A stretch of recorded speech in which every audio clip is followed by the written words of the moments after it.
You are listening to a Clarkesworld Magazine podcast with your host and narrator, Kate Baker. Greetings, Clarkesworld citizens. I hope this podcast finds you extraordinarily well. This is our second to last story for the month of November, issue 170. As always, thank you so much for your support. I hope you're doing very well, all things considered. There is some light at the end of this tunnel. So let's all immerse ourselves into yet another story until we can embrace it full-bodied and feel the warmth. As always, thank you for your support. Please consider going to clarksworldcitizens.com to see how you can support the magazine even further. So our story today is titled The Murders of Jason Hartman. It is by Brady Nelson and Jamie Wahls. Brady Nelson is a writer living in Los Angeles. He was a member of the 2019 Clarion Writers Workshop. Jamie Wahls has been published in Clarkesworld, Strange Horizons, and Nature, kinda. He was nominated for the Nebula Award, received George R. R. Martin's Sense of Wonder Fellowship, and is a graduate of the notorious 2019 Clarion class, The Killer Bees. His ultra-minimalist website can be found at jamiewahls.com, and you can follow him on Twitter at jamiewahls. So, my dear listener, I hope you can sit back, relax, and let me tell you a story. And for those of you following along at home, this story is a little bit unique in the fact that it is set up in a question and answer type of format. Yet, as you scroll through, you will notice that there are no actual questions. So you will hear me say Q, and then the dialogue comes in at the answer. So without further ado, I present The Murders of Jason Hartman.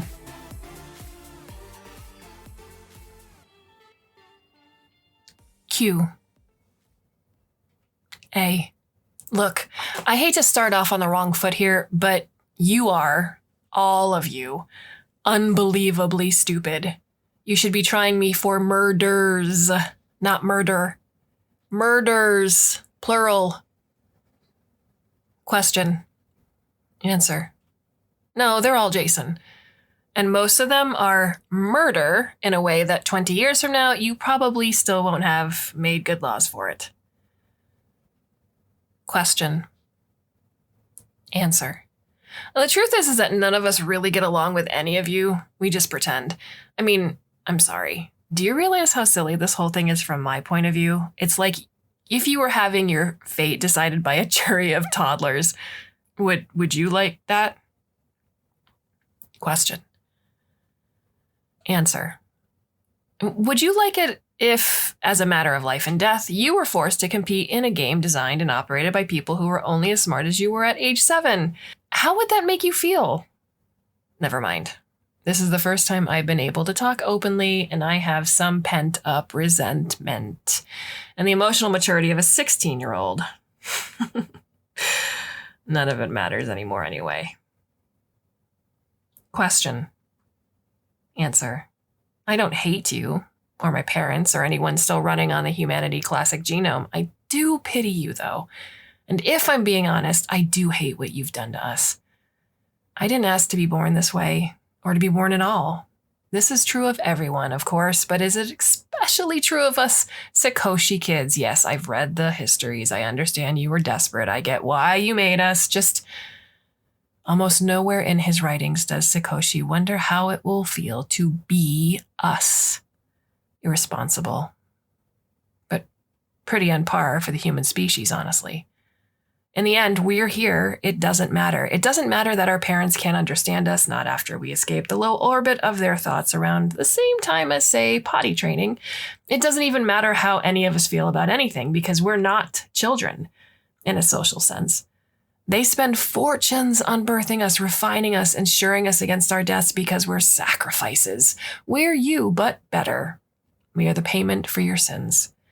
So sure, my parents love me and Lee, but as calves, not children. Question. Answer. We are brittle little gods. Your flaws are magnified in us. Like everything else, I have mathematical ability outstripping most calculators, and Dad's anger issues. I was prototyping my own lab equipment at age 7. Well, I still had the emotional maturity of a 7-year-old, which, yes, is why I named it the Array Sequencing Spectrometer, or ASS. You're welcome. Genetics textbooks of the future. Question. Answer. Yeah, I know why we're here. I'm going to talk about Jason in a minute. Let me ask you this first. Do you know how many Sakoshis were offing themselves before graduation? Have you ever looked? I know there were a couple at my school. All the current theories are false, I assure you. None of you paid attention to the suicides. Not really. Oh, smart kids get depressed. This pattern matches to what I know. Frown seriously, sigh, shake head. That's shame, damn shame. But then they started leaving behind the steganographs, cryptic messages hidden in simple art, strange maps, hints at advanced technology. Well, hold on now. Basically, their deaths were just a normal, tolerable tragedy until you thought you might be missing out on something, Well, I have good news and bad news. There's a bigger puzzle here, all right, but you're never going to see it. Q. A. No, you're never seeing it as the good news. Q. A. I'm not just being a prick about this. There are some things it's important you not understand, because every time you lot try to meddle in our affairs, you think through one step of the problem and then shit out some watery solution that makes everything 5 times worse. I hate to belabor the metaphor, but it really, really is like watching a bunch of grade schoolers trying to design a prison. Oh, it has to have bars and stripy prison costumes, and every prisoner needs to be frowning all the time. No beds, no toilets, only frowns. At least that's the charitable interpretation of your actions. The alternative is that you did know what you were doing when you designed emancipation, and that's sadistic. Q. A. So for all the Sakoshis who want to get out of prison, I believe your term is academy, and go live free in the big wide world without being trapped in our little compound and literally followed by armed guards all the time, we have to pass emancipation. The first few parts are piss easy. You just need to design some novel technology that will improve the lives of human people, and then pass an evaluation from a board of human psychologists. Those are things I could have done at age 5, maybe 4, if we got lucky and something caught my interest. The hard part is that you probably won't be allowed out if anyone else in the school says you're unstable. Oh, I can hear your smug condescension from here. Oh, poor little loner kid, super smart but can't make friends. It's not like that. The problem is we're all, literally all of us, geniuses. But more than half the kids in school are sociopaths. The Sakoshi method is morality agnostic. It just makes us smarter. But our parents, with their well-intentioned, very stern, serious faces as they wave around their little toy hammers and loaded guns, they all choose what we would be, and none of them were grown up enough to successfully design adults. Some of us are hypersexual. Thanks, Dad, I get to embody your unimaginative id. Others are completely devoid of fear or self-preservation. Others have bizarre, unrelenting aggression, which they usually sublimate out, not with fistfights, but with character assassination or talk you into suicide. It's honestly not that hard. I saw Lee do it once. All of us are fundamentally designed to play games and win them, no matter the cost. Q. A. Lee, my brother. The one you people labeled as psychologically normal. I lived in fear of him since I was 5 when he got Nathan Rice to commit suicide. And I realized that all of his games with me when we were alone, all the sharing of secrets and bonding, were ways to test how much of a threat I might become. Luckily for me, I didn't care about succeeding in any way that inconvenienced him. Q. A. Lee got Nathan to off himself with basically just a combination of deep subliminal messaging and social pressure. At a place like Everett Academy, where so many of the students so deeply care about their social status, and were literally created to do so, any loss in that status just leads to more pressure to get it back. That's a feedback loop that can be easily hacked and used against you if someone is so inclined. I bet I could get 3/4 of you to kill yourself after 4 hours of conversation. Q. A. Of course, I'm just a troubled teen being edgy. You've got everything under control. Q. A. You're not wrong. I sure don't want to talk about Jason. Q. A. Look, I know you might have a stereotype of us geniuses as being emotionless robots for whom human feeling does not compute, but Q. A. Har. Point is, I wouldn't do anything to harm Jason. I loved him. Q. A. Yes. We dated. It's not a secret anymore. At first, it was very convenient. The teachers were actually kind of relieved about this, because when they were finally seeing behavior, they understood. My parents, too. You could see Dad getting all excited to play the role of stern father. Q. A. We don't have prom. There are armed guards monitoring every single Sakoshi, remember? Q. A. We got together mostly out of a shared interest in computers. Also, if I'm being honest, because both us knew the psychological literature that says you should have social contact and physical touch. Also, if I'm being especially honest, because his dad made him hypersexual too. Q. A. For a lot of people, it was just another game to play. Sexual inclusion and exclusion made for a whole new realm of competition and nastiness, but for those of us with ill-considered do-or-die libidos, it made us more vulnerable to exploitation and beguilement. Q. A. I'm sure it all sounds stupid and hormonal, but imagine that you're a freshman coming into Academy Stage 3. For the next 4 years, you're locked in this prison, functionally unsupervised, with 200 other type A geniuses, half of whom are sociopaths who think your suicide would be funny. There are very, very complex politics and faction dynamics going on here, and they've been going on for years. If you make even one enemy that wants to burn you for spite or to set an example, then you lose. You get drugged and put underground in a military bunker somewhere, if the humans just don't shoot you outright. And now, imagine that some dipshit designed you such that you don't respond appropriately to terror and are instead distracted all the time. You would probably look for a solution, right? Q. A. Fine. I'm just pointing out again how all of this is your fault. We had a shared interest in computers. There's the nice thing about computers where they very rarely deceive you. That was especially important for Jason. Q. A. It wasn't me.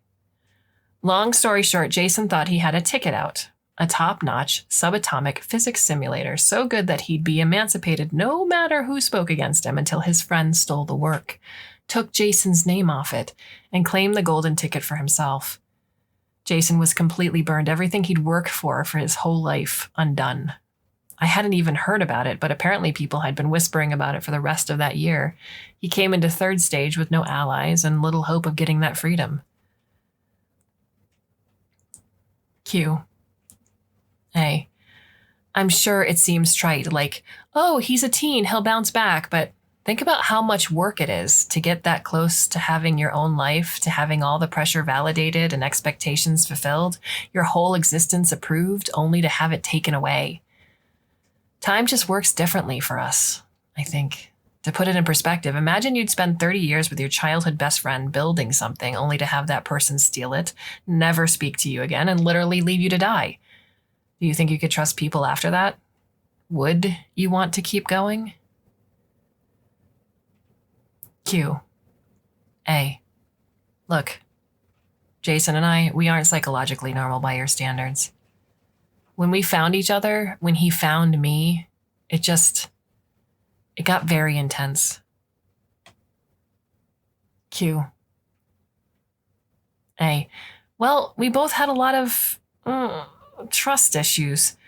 Him because of somebody jacking his life's work, and me because at this point Lee was offing kids about once a month. So we decided we needed some way to trust but verify, which is to say work with a person without trusting them in the slightest. And what did we have? We had the best physics engine ever made, 2 desperate world-class programmers, literally millions of dollars worth of computers and medical devices, and an 8-month deadline until he got black-bagged and put in a bunker somewhere. Q. A. The equipment? A bunch of R&D companies just shovel it into the academy in the hopes that some Sakoshis will build something cool with it, which, they're not wrong. Q. A. So at first we wanted to solve a simpler problem. How to tell if a given human was trustworthy in the moment, at least for the one-dimensional prisoner's dilemma value of trustworthy. We decided to work on brain scanning. Shit like MRI is like so clunky. It's looking at big chunky structures and the size of lobes, and we needed to be evaluating engrams. We were pretty confident that we could tighten up the resolution with better scanners or just black box something with machine learning if we really had to, and hopefully get it to the point where we could reliably tell us if a person was planning to screw us over. Q. A. I mean, in retrospect, maybe, but at the time, pushing the frontiers of neuroscience seemed easier than learning emotional intelligence. Q. A. We didn't actually solve that one. There's no betrayal lobe or anything inane like that. We did get the resolution high enough that we could losslessly snapshot the brain, but it turns out that neurochemistry is basically encryption. It's wildly different from person to person, plus deliberately convoluted in its mechanism, plus constantly changing in response to outside stimuli. Oh, quick aside, turns out human neurochemistry evolved that way so that parasites can't jack our behavior. Why else would we have homeostatic mechanisms that downregulate dopamine production in response to high serum levels? It's not like humanity evolved next to a cocaine factory. That's a free neuroscience hint from the future. You're welcome. Anyway, neurochemistry is bullshit. So we decided to leave the brain a black box for now and install as is. Question. Answer. So we had a lossless snapshot of a human brain. We had near flawless physics simulation. You can see where I'm going with this. Q.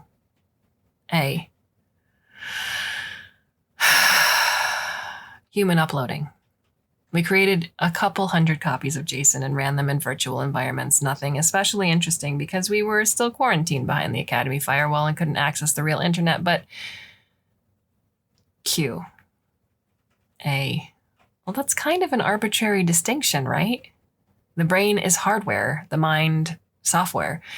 There's nothing especially privileged or special about running the mind on a meat computer that was squeezed headfirst through a vagina versus a computer that was made in China the natural way. Q. A. Yes. I killed him. I killed him hundreds of times, with his permission and consent. We were testing his uploads in virtual environments, and we didn't have the computing resources to run them all forever. He knew this would happen. He killed some himself. Q. A. Yes. Yes. The real one. I helped him kill his meat body too. Q. A. It might actually be the oldest trick in the book. How do you escape a prison when you're surrounded by cameras and walls and guards? You fake your death. Q. A. No, I really did kill him. You have the body, don't you? And I assume you've seen the video footage too. We made sure to do it near one of your hidden cameras. The bedside one y'all watched us screw. Q. A. It's not hard to kill someone when you have their consent and participation. The mechanics of it aren't especially important. Q. A. I'm not evading the question. Q. A. Okay, fine. Yes, I do feel guilty. Because for all that I intellectually knew, this was but one of many instances of Jason. My ancient meat brain OS was still insisting that I was committing a murder, so it was hard. But part of intelligence is overriding your instincts when they're wrong. Yes, I feel bad, but it was the right thing to do. Q. A. Yep. Sorry. I'm sticking to that. For us, the stakes are incredibly high. Our parents, the administrators, they never stop saying how important we are, how we're the future of humanity, how it's up to us to save the world. And then consider that whenever a Sakoshi is too unstable, whenever they fail emancipation because of their berserker aggression or giggling sociopathy or bad luck, you black bag them and they become a secret military asset. You know, that's basically just a slow motion planetary suicide, right? Q. A. Do you seriously think we don't know about it? Q. A. Right, of course you don't, but let me say this. Just in case some high general reads a transcript of this someday, tapping unstable Sakoshis for tactical planning is the dumbest thing you could possibly do. And it is absolutely going to bite you in the ass in 10 years when they nuke everyone for the lulz. I mean, don't worry, we have a plan for fixing that too. Honestly, whenever we hear you lot are considering some intervention, we just sit down and make a plan for how to fix it. It saves a lot of time. Q. A.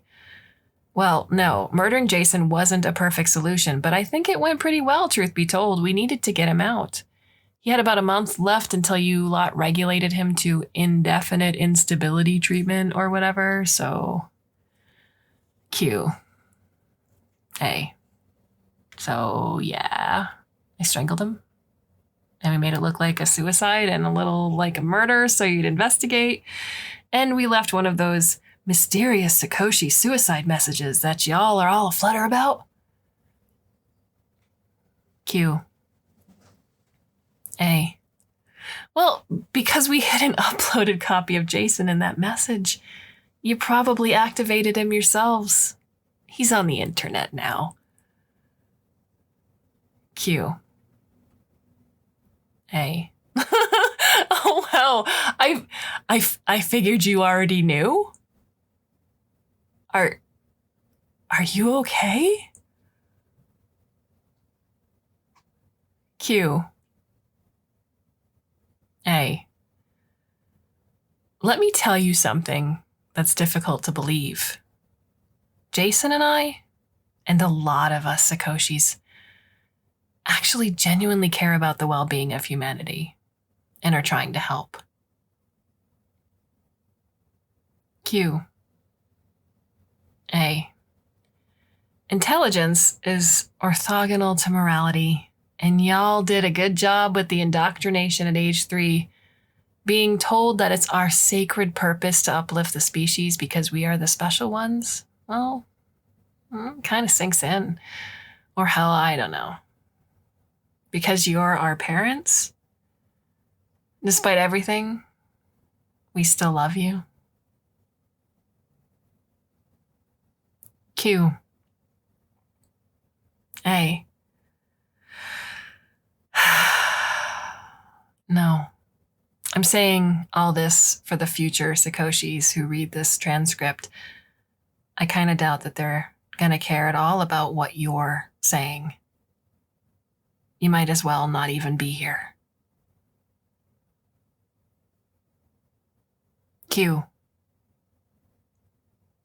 A. We'll see. Won't we?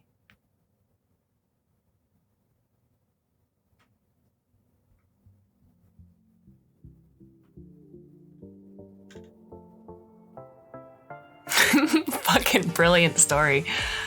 What are your thoughts on this story? You can leave us a comment or a question at the Clarkesworld Magazine website itself, or you can go to the About Us page where all of our contact information is listed. We have one more story for you for the month of November, and then December comes along and we have more coming your way. Thank you so much for your support. for taking the time to listen. And I hope that you come back and listen again, should you so choose. And until then, I bid you a very fond and hopefully very temporary farewell.